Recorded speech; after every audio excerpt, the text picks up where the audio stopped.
మరోసారి ప్రేక్షకుల హృదయాలను గెలుచుకోబోతున్న రీ రిలీజ్. సాధారణంగా ఒక star hero cinema re release అయితే ఎక్కువగా ఆ హీరో అభిమానులు థియేటర్లో సందడి చేస్తారు. ఇతర ప్రేక్షకులు అంతగా పట్టించుకోరు. కానీ కొన్ని సినిమాలు అలా కాకుండా అన్ని తరహా ప్రేక్షకులను ఆకట్టుకుంటాయి. అవి కాలానికి అతీతంగా పెద్ద తెరపై చూడాలని అనిపించేలా మళ్లీ ప్రేక్షకులను థియేటర్లకు రప్పిస్తాయి. ఇటీవల మురారి సినిమాకు అలాంటి స్పందన వచ్చింది. మహేష్ బాబు అభిమానులే కాకుండా ఇతర ప్రేక్షకులు కూడా సినిమాను ఆస్వాదించడానికి థియేటర్లకు వచ్చారు. ఇప్పుడు మరో క్లాసిక్ సినిమా రీ రిలీజ్ కి సిద్ధమవుతుంది. అదే సీతమ్మ వాకిట్లో సిరిమల్లె చెట్టు. ఈ సినిమా మహేష్ బాబు వెంకటేష్ కాంబినేషన్ లో శ్రీకాంత్ అడ్డాల దర్శకత్వంలో దిల్ రాజు నిర్మాణంలో 2013లో విడుదలై విజయవంతమైంది. విడుదలైనప్పుడు మంచి హిట్ అయినా చాలా మంది ప్రేక్షకులు ఈ సినిమాను మరింత భారీ విజయాన్ని లభించాల్సిందని భావించారు. ఏళ్లకు గానీ ఈ సినిమా కల్ట్ స్టేటస్ ను సంపాదించుకుంది. సోషల్ మీడియాలో ఈ సినిమా సీన్లు మీమ్స్ ఎప్పటికప్పుడు ట్రెండింగ్ లో ఉంటుంటాయి. ఇప్పుడు ఈ ప్రేమించబడే సినిమా మార్చి 7న రీ రిలీజ్ అవుతోంది. రీ రిలీజ్ ట్రెండ్ మొదలైనప్పటి నుంచి సీతమ్మ వాకిట్లో సిరిమల్లె చెట్టు సినిమాను మళ్లీ తెరపై చూడాలని నెటిజన్లు కోరుతూ వచ్చారు. ఇప్పుడు దిల్ రాజు గ్రీన్ సిగ్నల్ ఇచ్చారు. ఇది కేవలం మహేష్ బాబు అభిమానుల కోసమే కాకుండా అన్ని హీరోల అభిమానులు ఆస్వాదించగల cinema.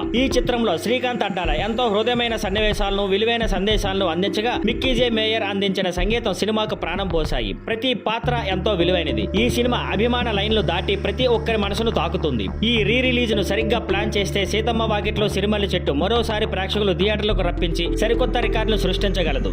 Vyjayanthi movies re release trend ను ఆలస్యంగా ఫాలో అయిన ఇంద్ర సినిమాతో భారీ విజయం సాధించింది. ఇప్పుడు నాగ్ అశ్విన్ దర్శకత్వంలో 10 సంవత్సరాల క్రితం వచ్చిన ఎవడే సుబ్రహ్మణ్యం మళ్లీ థియేటర్లోకి తీసుకొస్తున్నారు. తాజాగా విడుదల చేసిన పోస్టర్లో విజయ్ దేవరకొండ, నాని, మాళవిక నాయర్ కనిపిస్తారు. పోస్టర్ తో పాటు టీం ఒక దశాబ్దం తర్వాత దూద్ కాశీ మళ్లీ పిలుస్తోంది. మళ్లీ ఎవడే సుబ్రహ్మణ్యం మ్యాజిక్ ను పెద్ద తెరపై ఆస్వాదించండి. మార్చి 21న రీ రిలీజ్ అంటూ ప్రకటించింది. ఈ సినిమాను ప్రియాంక దత్, స్వప్న దత్ నిర్మించారు. వీరిద్దరూ చాలా కాలం తర్వాత కలిసి నిర్మించిన ఈ సినిమా మహానటి వంటి గొప్ప సినిమాను చేయడానికి వీరికి ధైర్యాన్నిచ్చింది. రథన్ అందించిన సంగీతం అప్పట్లో భారీ హిట్ అయింది. మార్చి నెలలో వరుసగా రీ రిలీజ్లు వస్తున్న నేపథ్యంలో ఎవడే సుబ్రహ్మణ్యం కూడా ప్రేక్షకులను ఆకట్టుకోవాలని ఆశిద్దాం.